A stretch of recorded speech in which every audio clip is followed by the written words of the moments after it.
Assalamu alaikum, dear ladies and gentlemen. I hope everybody is doing great.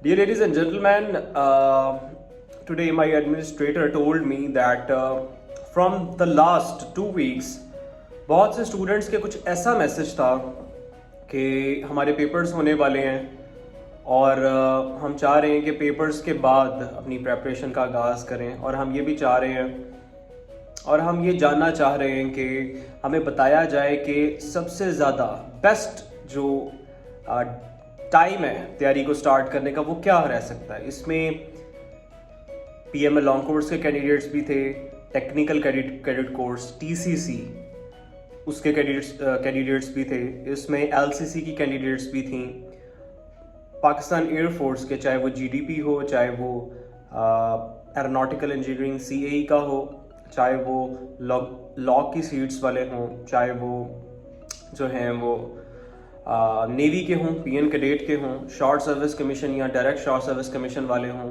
एएफएनएस वाले हों, तमाम का यही सवाल था। तो सबसे बेहतरीन टाइम तैयारी का क्या हो सकता है, ये हर कैंडिडेट के लिए बड़ा इम्पोर्टेंट एक सवाल होता है कि किस टाइम तैयारी शुरू की जाए, क्या असल का टाइम है तैयारी का। तो डी लेडीज़ एंड जेंटलमैन, ये मैं आपको बताना चाहूँगा कि this is the right time to start your preparation, because अभी ये जो साल का स्टार्ट होता है, जनवरी, फरवरी, मार्च, अप्रैल, मई, जनवरी, फरवरी, मार्च, अप्रैल, मई, दीज फर्स्ट 5 मंथ्स, ये वो महीने होते हैं जिसके अंदर there are a huge number of candidates जो कि आप इंटरमीडिएट के एग्जाम्स देते हैं। ह्यूज नंबर ऑफ कैंडिडेट्स होते हैं जिन्होंने पिछले साल डिग्री मुकम्मल की होती है, और वो सब के सब जो हैं फ्रेशर होते हैं बिल्कुल। और साल के शुरू में जो कोर्सेज आते हैं, अभी जो कोर्स आया है और इसके बाद जो कोर्सेज आ रहे हैं, उनके अंदर मोस्टली तादाद फ्रेशर्स की होती है। तो ये जो टाइम है, इंपॉर्टेंट अपॉर्चुनिटी है कि आप फ्रेशर्स के साथ जो है अपनी रिकमेंडेशन को यकीनी बनाएं, ये सबसे ज़्यादा इंपॉर्टेंट होता है। अपार्ट फ्रॉम दैट, इस टाइम के अंदर आप प्रेपरेशन कर लेते हैं तो आपका जो पहला चांस है वो आपके लिए बहुत ही ज़्यादा अहम बन जाता है। इसी के साथ साथ अगर मैं आपको थोड़ा सा मेरिट का कैलकुलेशन बताऊं तो किस तरह ये काम होता किस तरह, सबसे पहली चीज़ यहाँ पे ये है कि सबसे पहले आपका इनिशियल टेस्ट कंडक्ट करवाया जाता है। इनिशियल टेस्ट के अंदर आपका एमसीक्यू टेस्ट मुकम्मल हो जाता है। एमसीक्यू टेस्ट के बाद आप चले जाते हैं अपने फिजिकल और मेडिकल के लिए। फिजिकल मेडिकल के बाद आपका इंटरव्यू हो जाता है इनिशियल का। ये तमाम मरहला जब आप क्रॉस कर लेते हैं, आपको लगता है कि आप कामयाब हो गए, आपने एक बहुत बड़ी अचीवमेंट हासिल कर ली है, जबकि ऐसा बिल्कुल नहीं है। इसके बाद सबसे बड़ा जो टेस्ट आता है वो आईएसएसबी का टेस्ट है, इंटर सर्विसेज सिलेक्शन बोर्ड का जो टेस्ट है जिसमें आपकी पर्सनैलिटी को एनालाइज किया जाता है, वो सबसे बड़ा टेस्ट है।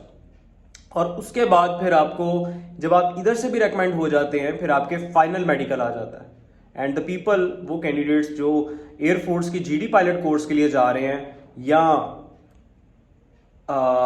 वो फीमेल्स जा रही हैं, तो उनका एक और टेस्ट होता है जिसको फ्लाइंग एप्टीट्यूड टेस्ट कहते हैं। और दूसरी तरफ जो कैंडिडेट शॉर्ट सर्विस कमीशन की बुनियाद पर जा रहे हैं, उनका एक पैनल इंटरव्यू होता है। उसके बाद उनकी ज्वाइनिंग इंस्ट्रक्शंस आती हैं जो कि मेरिट बनने के बाद आती हैं। सबसे खतरनाक बात यहाँ पे समझने की ये है कि इस पूरे प्रोसेस के दौरान हमें हमारी मार्क्स नहीं बताए जाते, हमारी परसेंटेजेस नहीं बताई जाती कि हम टेस्ट में फॉल कहाँ पे कर रहे हैं। इवन कि हमें ये भी नहीं अंदाज़ा होता कि हम मेरिट लिस्ट में कहाँ पे फॉल कर रहे हैं। फॉर सपोज इनिशियल टेस्ट की जो मेरिट लिस्ट है वो आपको नहीं दिखाई जाती, हालांकि वहाँ पे ऑफिसर इंटेलिजेंस ग्रेड बनता है। इस पर बड़ी डिटेल्ड वीडियो मैं पहले भी बना चुका हूँ। ऑफिसर इंटेलिजेंस ग्रेड बहुत ज़्यादा मैटर कर रहा है आजकल आईएसएसबी में। और इवन कि मुझे पिछले कोर्सेज में मेरे जो स्टूडेंट्स थे, कुछ टीसीसी के, कुछ पीएमएल लॉन्ग कोर्स के, और हाँ, पाकिस्तान एयरफोर्स के भी कुछ थे जिसमें आई थिंक जीडी पायलट के थे, लड़कियां भी थीं स्पेशली।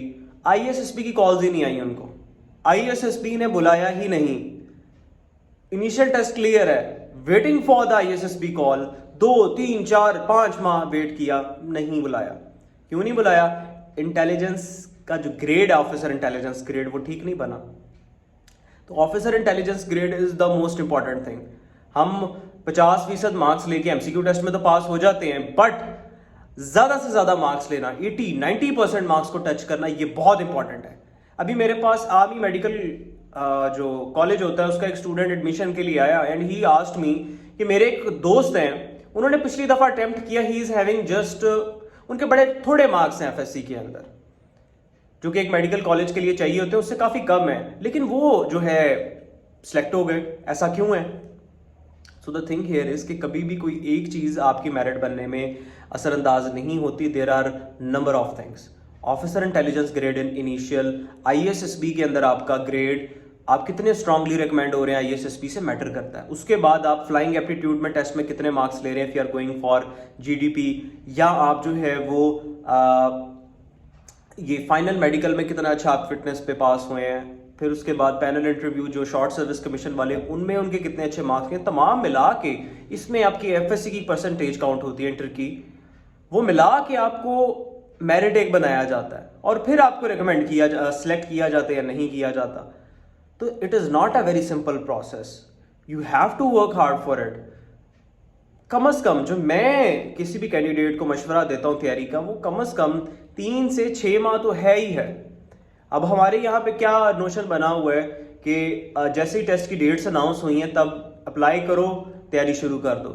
भाई टाइम ही नहीं होता आपके पास तैयारी करने का। How you going to prepare in this short time? मुझे नहीं समझ आता, मेरी समझ में ये बात नहीं आती है। और दूसरी चीज, कई लड़के ऐसे हैं जो इनिशियल टेस्ट पास करने के बाद फिर आईएसएसबी के लिए जब उनको फॉर्म जमा करवा देते हैं तब प्रेपरेशन शुरू करते हैं। आपके पास टाइम ही नहीं रह जाता। एयरफोर्स की पिछली दफा 18 दिनों में आईएसएसबीज आई हुई थी, ठीक है, और आर्मी ने भी अभी थोड़ा प्रोसेस थोड़ा फास्ट अप कर दिया है, लेकिन अभी भी जो है 2 माह लग जाते हैं कह लें, लेकिन कम से कम 3 से 6 माह तो एक लड़के को चाहिए अगर वो समझता है कि ही वांट्स गुड प्रेपरेशन। तो ये चीज अपने माइंड में आप लाजमी रखें कि आप प्रॉपर तैयारी करके जाएंगे तभी कामयाबी है और आसानी से कामयाबी है। वो कहते हैं ना कि if you sweat more in peace, then you bleed less in war. So this is the most important thing. You have to work on it so you can get good grades in ISSB and initial testing. And after that, it will be easy for you to fulfill your dream and makes your parents happy. अपना बहुत सारा ख्याल रखिएगा. For more information, you can contact on this number. अल्लाह ताला आपका हामी नासिर हो. पाकिस्तान जिंदाबाद.